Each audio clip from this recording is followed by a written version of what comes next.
Hello friends, this video brings you the latest version 315 such an update content. So this update content is mainly divided into three aspects. The first aspect is to optimize the display effect of the extended display.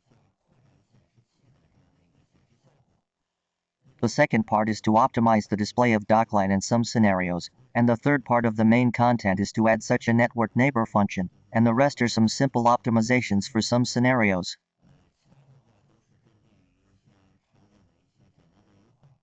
Okay, let's take a look at the first upgrade point. That is, we first open the settings, and then in the display and brightness, the support for dual screens will be better. We can see that at present, I have an external monitor, and then this monitor can also be arranged in the form of a screen arrangement, such a drag. You can adjust such a position at will.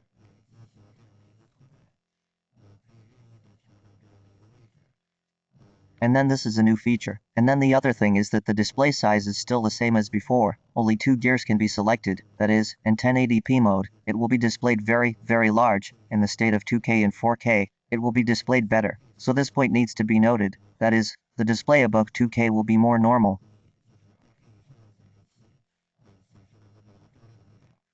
In addition, it also supports the way to set the extended display as the main monitor, and also supports mirroring, and it is more convenient to display only on the extended display. For example, our notebook currently wants to expand, wants to use a larger screen as the main monitor, or the notebook wants to close the lid and not display, and wants to operate only on the extended screen. These can be completed.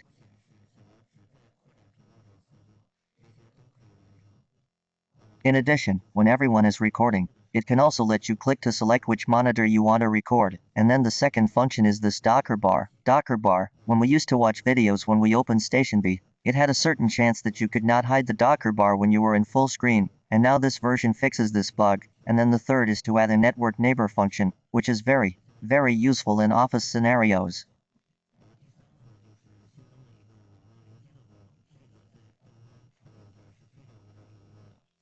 For example, if I currently click on this network neighbor, then because I have an NAS, and then this NAS needs to use shared files, I am in this address bar, and then the operation is the same as Windows, and then I will type this IP address. For example, I am currently here.